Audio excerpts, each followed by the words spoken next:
Hello, আসসালামু আলাইকুম। আজকে কথা বলবো একটা অদ্ভুত ধরনের দাঁতের ক্ষয়, যেটাকে আমরা ডেন্টাল ইরোশন বলি। যদি এরকম কন্ডিশন আপনাদের থাকে তাহলে ধরে নেবেন আপনাদের ডেন্টাল ইরোশন আছে। আমরা আমাদের পেশেন্টের ডেসক্রিপশনে চলে যাই। পেশেন্টের যে মেইন প্রবলেমটা হচ্ছে ওনার এই জায়গাটা ক্ষয় হয়ে গেছে, দাঁতের এই অংশ ক্ষয় হয়েছে, এই অংশগুলো ক্ষয় হয়েছে, এই দাঁতটা পুরোপুরি নষ্ট হয়েছে, এই দাঁতটা নষ্ট হয়েছে, এই দাঁতের সার্ভাইকাল ইরোশন যেটা মাড়ির দিকে হয়েছে এবং পেছনের দিকেও ক্ষয়টা হয়েছে। ওনার কমপ্লিট সামনে থেকে পিছনের সব দাঁতে অলমোস্ট নষ্ট হয়ে গেছে। এটাকে ডেন্টাল ইরোশন বলা হয়। ডেন্টাল ইরোশন হচ্ছে দাঁতের মাড়ি জায়গাগুলোতে অ্যাসিডের জন্য হতে পারে, গ্যাস্ট্রিক অ্যাসিড, অতিরিক্ত অ্যাপেল সাইডার ভিনেগার, অতিরিক্ত অ্যাসিডিক ফুড খাওয়া, এইসব কারণে এই ধরনের প্রবলেম হয়ে থাকে। এছাড়াও আমাদের রোগীর নিচের দিকেও আমরা দেখতে পাচ্ছি এই দাঁত কয়টাতেও ওনার প্রবলেম ডেভেলপ করেছে। তো আমরা ইনিশিয়ালি পেশেন্টের কাজ, উনি যেই দাঁতগুলোতে মেইনলি ব্যথা নিয়ে এসেছিল সেই দাঁতগুলোকে আমরা ট্রিটমেন্ট শুরু করি। কিছু দাঁত, এই দাঁত এবং এই দাঁতে আমরা দেখি যে পরিপূর্ণভাবে ক্ষয়টা এনামেল, ডেন্টিন টাচ করে নার্ভ পর্যন্ত চলে গেছে। সেই দাঁতগুলোতে আমাদেরকে রুট ক্যানাল ট্রিটমেন্ট করা হয়। আর যেইগুলো আমরা দেখছি যে অনলি এনামেল এবং ডেন্টিন পর্যন্ত গিয়েছে, ভাইটালিটি টেস্টে আমরা দেখেছি positive, that's mean tooth vital আছে, সেই দাঁতগুলোতে আমরা রেস্টোরেশন এবং ভিনিয়ার করে ফেলেছি। তো এখন আমরা যদি দেখি, আমরা কাজ শুরু করলাম। হ্যাঁ, এইটা হচ্ছে ওনার বাইটের কন্ডিশন। এই পাশটা ক্ষয় হয়েছে এবং পেছনের দিকের গুলো ক্ষয় হয়েছে। ওকে, আচ্ছা, এখানে আমরা তার অ্যাকচুয়াল দাঁতের কন্ডিশন দেখতে পাচ্ছি, কতখানি ক্ষয় হয়েছে, এইটা আমাদের কন্ডিশন, এবং নিচের গুলো কিছুটা বোঝা যাচ্ছে। এইটা ওনার ক্ষয় আছে। যদি আমরা খুব স্পেসিফিক বলে দেখি, আমরা যখন ইনিশিয়ালি ক্ষয়গুলো রিমুভ করা শুরু করলাম, আমরা এটা অনেকখানি ক্ষয় হয়ে গেছে এবং এইটা অনেকখানি ক্ষয় হয়ে গেছে। এই হচ্ছে ওনার কন্ডিশন। আরো ভালো মতো এই ছবিতে দেখা যাচ্ছে যে এইখানে যেটা ক্ষয়টা হয়েছে সেটা পিছনের দাঁত, এই দাঁত, এই দাঁত এবং এই দাঁত পর্যন্ত ছড়ায় গেছে। নিচের দিকের কন্ডিশনের মধ্যে এই দাঁতের কন্ডিশন সবচেয়ে খারাপ ছিল, এই দাঁত, এই দাঁত, এই দাঁত এবং এইখানের দাঁতগুলো ঠিক একইভাবে নষ্ট হয়ে গেছে। আচ্ছা, ডেন্টাল ইরোশন অনেকগুলো কারণের মধ্যে হয়, যেটা একটু আগে বলছিলাম। এর মধ্যে একটা কারণ অবশ্যই ওনার ফুড হ্যাবিটের মধ্যে কিছু প্রবলেম থাকতে পারে। এই ফুডগুলো ওনার গ্যাস্ট্রিকের প্রবলেমটা বাড়িয়ে দিচ্ছে, ফলে ওনার প্রতিনিয়ত রাত্রে ঘুমালে ওনার গ্যাস্ট্রিকের একটা সমস্যা ডেভেলপ করছে। সেকেন্ড, উনি যখন ওই জাস্ট ব্রাশিং করছে, ব্রাশিং হ্যাবিটে ওনার কিছুটা প্রবলেম আছে।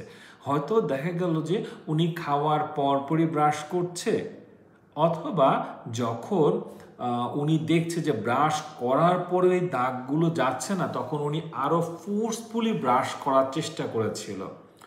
কিছু ক্ষেত্রে অ্যাব্রাসিভ টুথপেস্ট, যেমন সিলিকা দেওয়া অথবা কয়লা দেওয়া, পাউডার জাতীয়গুলো ব্যবহার করে, অনেকে বলে এগুলোতে পরিষ্কার হয়, ফলে আরও বেশি উনি ফোর্সফুলি দাঁতের এই কাজগুলো উনি পরিষ্কার করার চেষ্টা করেছিল। দেন আলটিমেটলি ওনার অলমোস্ট সব দাঁতে সমস্যা শুরু হয়েছে। তো আমরা যেটা করলাম, ইনিশিয়ালি প্রথম এই দুটো দাঁতে রুট ক্যানাল করলাম। রুট ক্যানাল শেষে আমরা কম্পোজিট ভিনিয়ারের ইনিশিয়াল লেয়ারিংটা দিলাম।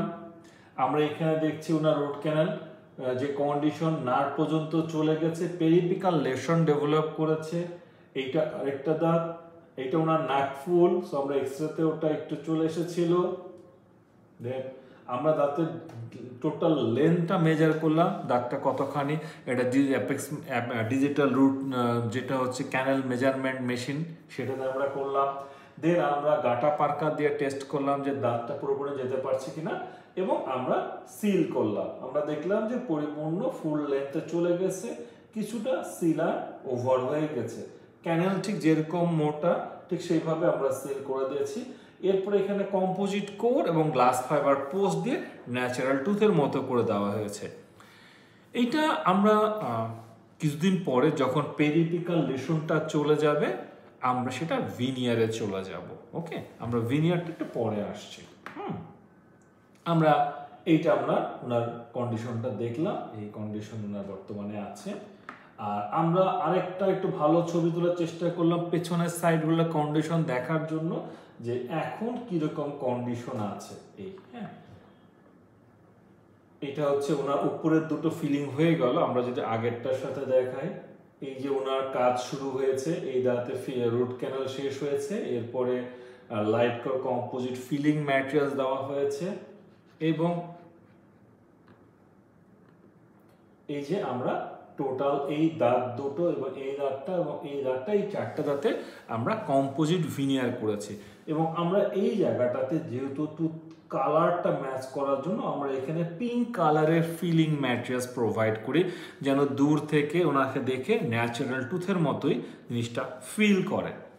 এইটা কম্পোজিট ফিলিং ম্যাটেরিয়ালস বা যেটাকে বলা হয় ভিনিয়ার টাইপসের মতো তৈরি করা হয়েছে, পুরো দাঁতটায় তৈরি করা হয়েছে।